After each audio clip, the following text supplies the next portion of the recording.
KTSM 9 Sports with Kelly Horsen. Sponsored by Glasheen Vyas and Enderman Injury Lawyers.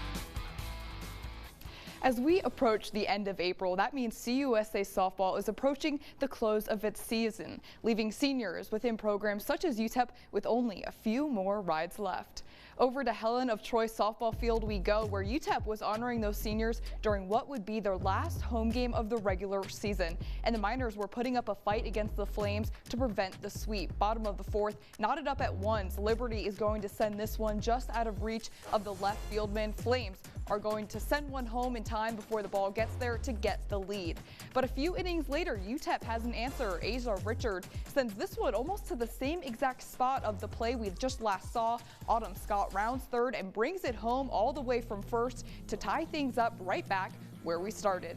In a tit-for-tat situation, Flames put up yet another run, but this time the Miners respond with two to give them the lead and the win, closing out their last home game of the regular season of 2024 with the victory 4-3. Moving over to baseball, we head to Alabama, where the Aggies just secured their second CUSA Series win following yesterday's victory against Jack State. They're looking for the clean sweep entering Sunday morning's game. Bottom of the first, setting themselves up well, 3-0. Cade Benaviza sends this one bouncing out to left field, ricochets off the fence, and it's sent to the opposite directions. Aggies able to bring in two more runs, giving them the 5-run lead. But it's the top of the fourth when NMSU truly begins to separate themselves, leading by 12.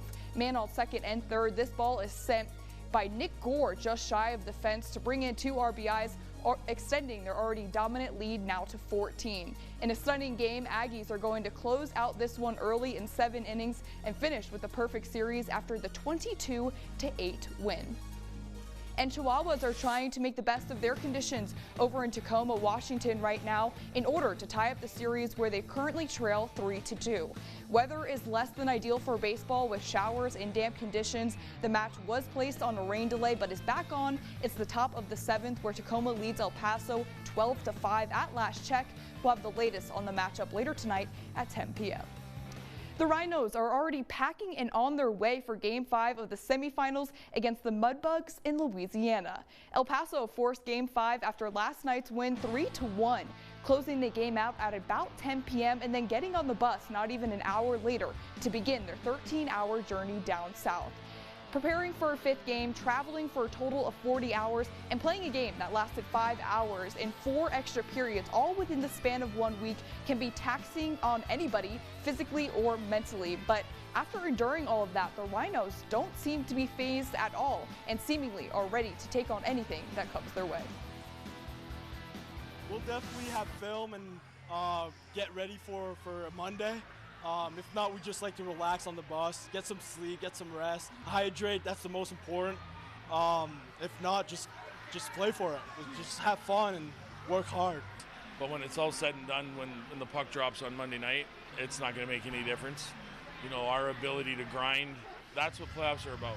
And it doesn't matter the level, it's what life's about. And we've tried to instill that in our team where, you know what, it doesn't matter how you feel. It doesn't matter how you're feeling, you gotta go. And you know what, that's going to be the test.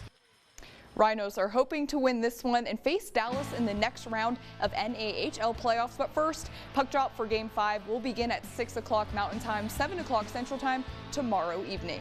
We'll have the latest of that game then, but for now, we'll be right back after the break.